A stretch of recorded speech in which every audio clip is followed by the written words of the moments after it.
Welcome to the the-fwot-show on the Coil Entertainment Network, fixing the planet by exposing idiocy. That's what we're here for. I'm Rob Steele, that's Jesus Jones in the background, and let's start with something that is not exactly good news.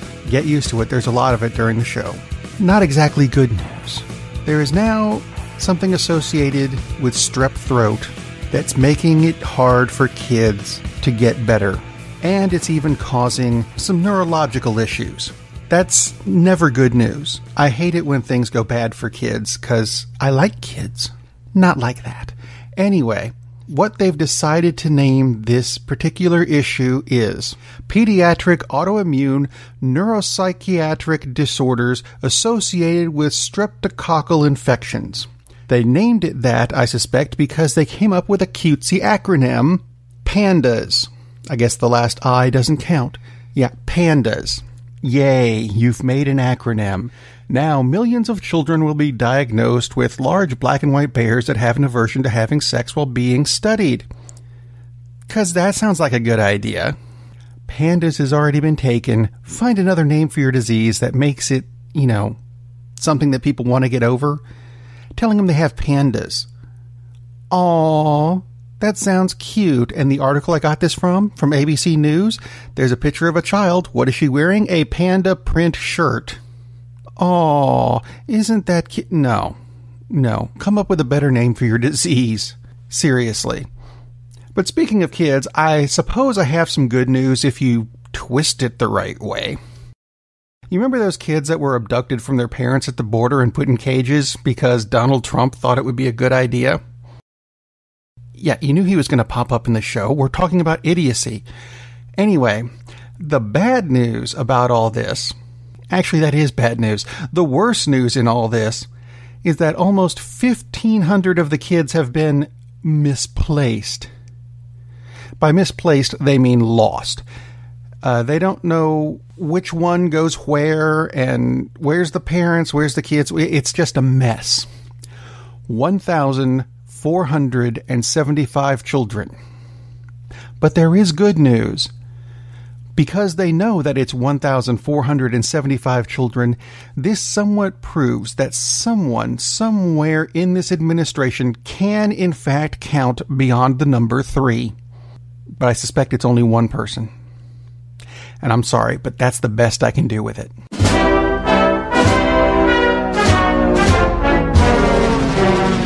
Idiocy can come from anywhere. Let me give you an example. I saw an ad earlier this week for a concert in Deadwood, South Dakota. Now, I'm not sure why this popped up on the particular website I was on, but there we go. And it's not that it surprised me that there was a concert anywhere in the Dakotas. No reason for them not to have something resembling culture, too. It was who the concert was that threw me off, because it was labeled as Kansas, the band. Now, I know that Kansas is a band. I'm sure you know that Kansas is a band. Dust in the Wind and all that crap. Frankly, I was not really a big fan, but I acknowledge that they exist and that lots of people like them. Fine. But did they really have to advertise it as Kansas, the band? I mean, seriously, are they going to try to squeeze the entire state of Kansas into the Deadwood Mountain Grand Hotel and Casino? Actually, what I suspect is that they labeled it the band so as not to give away the state's plan to invade South Dakota and cut the number of states down to 49 so we don't have to give them as many government handouts as they think we do, because Kansas is one of those red states that votes for Trump. Shh, don't tell anyone. I'm not sure which qualified better for the meme of the week, because there were two, and Christians, sit down, you're not going to like this. Both of them I thought were appropriate. One was an argument against terrorism. And I'm against terrorism. Don't get onto me for that. Terrorism is a bad thing. But the meme talked about how there are no Christian terrorists. I thought, there's no Christian terror? Ever? There have never been Christian terrorists. Except for the Crusades and the Spanish Inquisition and the Lords of Resistance and the Unabomber and the KKK and the Irish Republican Army and Timothy McVeigh. He's an army of one. I mean, the list goes on. There have been Christian terrorists. It's just a matter of which side you happen to be on when the bomb goes off. Seriously. You have to look at it that way. There is not another way you can look at it and think like a human being. The other meme that I was very amused by read something like this. Christianity is the belief that you will be forgiven for something you didn't do because someone killed someone else who didn't do it either. I want you to think about that, because you know what? It's kind of true. I came up with a pretty good analogy yesterday. I didn't mean to. I was just running it through my head, and hey, here it is. And it fits. Let me know what you think of this. Fox is to news as the WWE is to sports. Now, both of them are fairly made up with predictable results. Now, this does not mean I'm slagging the entire wrestling community. Lucha Underground, Impact Wrestling, Ring of Honor are all doing a pretty good job of having made-up storylines with athletic wrestling. What they lack are good TV deals and the money to produce a better show. The WWE likes to grab up all these independent talents and pretty much ruin them. Finn-Balor, Sami Zayn, Bobby Roode, Shinsuke Nakamura, Samoa-Joe being relatively recent examples. But the list is huge. Come on, Sting is on that list, okay? Now, the analogy keeps going because the rich, in this case Vince McMahon, have a tendency to ruin good things by doing it their way. And that's where Fox News falls down. Rupert Murdoch, who, by the way, is not a great American because he's from fucking Sydney, put another shrimp on the barbie and tossed me a table log of Australia. He's an asshole who told Fox to make the news his way. Now, news networks don't make the news. They report it. There's a huge difference there. And learning it would be really good for the planet. Something irked me this week. I was wandering around YouTube and came across a clip that said, rare video. Now, I'm wandering through music videos and it goes, oh, this music video, it's rare. Rare? Really? You mean it's not cooked very well? Because it's on YouTube. And I found it quite by accident. The word rare does not work in this particular instance. Stop using it. And speaking of stopping something, holy cow, came across this one this morning. Thank you, CBS News. 17-year-old Renee Craighead of Memphis, Tennessee, is going to have her gallbladder removed. Which, that's not a good thing. But, she can live through it. But the cause, it's the cause that made news. They're blaming Cheetos Flamin' Hot Crunchy Chips.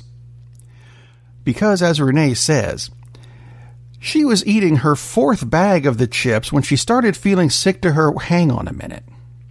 Fourth bag of chips. And that's where the problem comes in. No. Did you not read the serving size on the back, which says, maybe a third of the bag, and that's even the snack size ones? No. Fourth bag of chips. No wonder your gallbladder is f***ed up. Seriously. Moderation. Learn that too. Not going to learn it on Fox News, but hey, there we go. And speaking of food, last week I bought some Ziploc sandwich bags. And I have some issues with them. Because I can't find bread small enough to actually fit in this bag. They're sandwich bags, and I can't fit the bread in them, even with the crusts cut off. Come on. Now, I want to complain to Ziploc, but I know they'll come back with some crap like, well, they're European-sized bags for European sandwiches. Hang on a minute. Didn't you know that, according to Trump, Europe is the enemy now? Are we preparing for an invasion of European sandwiches in some kind of bizarre way? Or am I reading too much into that? Let me know what you think. If you have any comments or questions or story ideas for the show, or ideas on how to eat Flamin' Hot Crunchy Chips without having your gallbladder removed. Actually, that one's easy. contact the show. Go to the website, the-fwot-show.com, where there are buttons for Facebook and Twitter and email. Send me stuff. I'll answer anything you send me. It's my job. While you're there, click the buttons for iTunes or the Google Play Store or YouTube and subscribe to the show, because you never know when the show will pop up. I mean, yeah, it's usually Tuesdays, but honestly, the next couple weeks I'm probably going to be taking a break because I'm tired of all the Trump stuff, which I tried to keep out of the show. Not the point. Anyway, also hit up the Fwot shop where you can get a t-shirt or a hat or a coffee mug or something. It goes to support everything on the Coil Entertainment Network. And we do have a couple new shows coming up. Keep an eye out for them. Coil.us, COYL.us. More shows that are free and fun and will accidentally teach you things. Why not? In the meantime, I'm going to leave you with this. Something I want you to remember. When there's an oil spill, it will cost millions of dollars to fix it. Many animals will die, and the environment will be infected with crap that takes years to get rid of. But when there's a huge solar energy spill, it's called a nice day. Why don't you go have one? Just remember to tune in Thursday to the Cinema Sponsor Review Show. We'll see you then.